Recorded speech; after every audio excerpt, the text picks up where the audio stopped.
Dear students, ఒకసారి data చూడండి. ఈ డేటాలో పైన కంప్లీట్ గా వి మేక్ ప్రోడక్ట్ జనవరి డేటా, ఫిబ్రవరి డేటా, మార్చ్ డేటా 3 కాలమ్స్ ఉన్నాయి.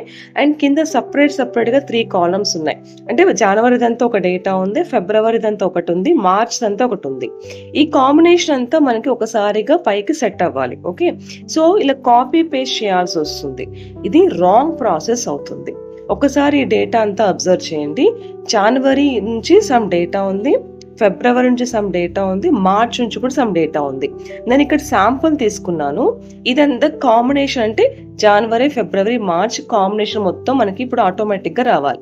ఫస్ట్ ఇలా డేటానంతా సెట్ చేసుకోండి. ఓకే, సెట్ చేసుకొని now select data and click on consolidate. Consolidate అని ఒక ఆప్షన్ ఉంటుంది డేటాలో. So select that one, select that consolidate.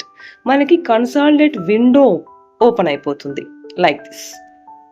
Okay, ఈ కన్సాలిడేట్ విండోలో రెఫరెన్స్ దగ్గర సెలెక్ట్ చేసుకొని ఫస్ట్ జనవరి డేటా అంతా సెలెక్ట్ చేయండి and click on add.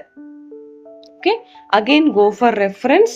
Now select the February data, second data కూడా సెలెక్ట్ చేసుకోండి, క్లిక్ ఆన్ యాడ్ అగైన్. మరి యాడ్ క్లిక్ చేయండి. సిమిలర్ గా ఇంకొకటి తీసుకున్నాం కదా మార్చ్ అని, సో మార్చ్ డేటా కూడా సెలెక్ట్ చేసుకోండి, సెలెక్ట్ చేసుకొని క్లిక్ ఆన్ యాడ్. ఈ data maybe in the same worksheet ఉండొచ్చు, ఆ డిఫరెంట్ వర్క్ షీట్ ఉన్నా కూడా no problem, it will be applicable. Now కింద అబ్జర్వ్ చేయండి, మీకు టాప్ రో అండ్ లెఫ్ట్ కాలమ్ అని 2 ఆప్షన్స్ ఉంటాయి. Okay, now come there and click on first top row click చేసుకోండి, ఐ మీన్ సెలెక్ట్ చేయండి.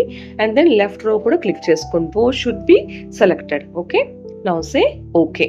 Then the data will be automatically consolidated at the specified location. This is the correct process and ఇది completely professional use చేసే process. So ఈ process ని use చేసి మీ డేటాని consolidations కూడా చేసుకోండి. ఓకే.